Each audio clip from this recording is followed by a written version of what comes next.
Breaking news helipad కోసం పేదలను భయపెట్టి భూముల్ని లాక్కున్నారని జగన్పై మండిపడ్డారు సీఎం చంద్రబాబు. వారు ఇవ్వకపోతే ఆ భూమిని 22A పెట్టారని అన్నారు. చట్టాల్ని అమలు చేయాల్సిన సీఎం సొంత అవసరాల కోసం ఆ చట్టాలను మార్చారని మండిపడ్డారు. భూములపై వైసీపీ పాలకులు దుర్మార్గంగా వ్యవహరించారని, రెవెన్యూ సమస్యలను ఒక్కొక్కటిగా ఇప్పుడు పరిష్కరిస్తున్నామన్నారు సీఎం చంద్రబాబు. రెవెన్యూ వ్యవస్థను నిర్వీర్యం చేశారు, అస్తవ్యస్తం చేశారు. దాన్ని ఇప్పుడు రివైవ్ చేయాలంటే చాలా సమస్యలు వచ్చాయి. నిన్నే నేను చూశాను. ఆనాటి ముఖ్యమంత్రి ఇంటికి ఆయన ఉండే ఇంటి పక్కన హెలీప్యాడ్ కావాలి. హెలీప్యాడ్ కావాలంటే తప్పులేదు, లీజు తీసుకోవచ్చు, వేరే ల్యాండ్ తీసుకోవచ్చు.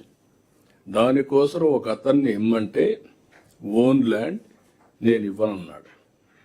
అతను వేరే దగ్గర నుంచి కొనుక్కున్నాడు. అలాంటి ల్యాండ్ ఇవ్వమంటే ఇవ్వకపోతే బలవంతంగా టేక్ ఓవర్ చేసి అతను ఇన్లేదు కాబట్టి 22A కింద పెట్టేశారు.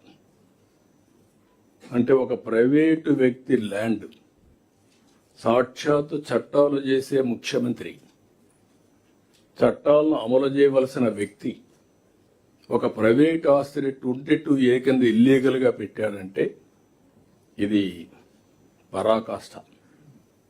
నేను అడిగాను అతన్ని, ఇప్పటికీ 4-5 సంవత్సరాలు అయింది, నువ్వేం చేసావని అడిగాను. సార్, ముందు నా ప్రాణం ఉంటే నేను ఎప్పటికైనా పోరాడతాను, పోతే పోయింది ఆస్తి అనుకుంటాం.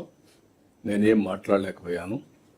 ఇప్పుడు మీరందరూ సెట్ చేస్తున్నారు కాబట్టి మీ దగ్గరకు వచ్చి పిటిషన్ ఇస్తున్నానంటే రికార్డ్స్ అన్ని తీసుకున్నాం. ఆ రికార్డ్స్ అన్ని ఇప్పుడు వెరిఫై చేసి యాక్షన్ తీసుకునే పరిస్థితికి వచ్చాం.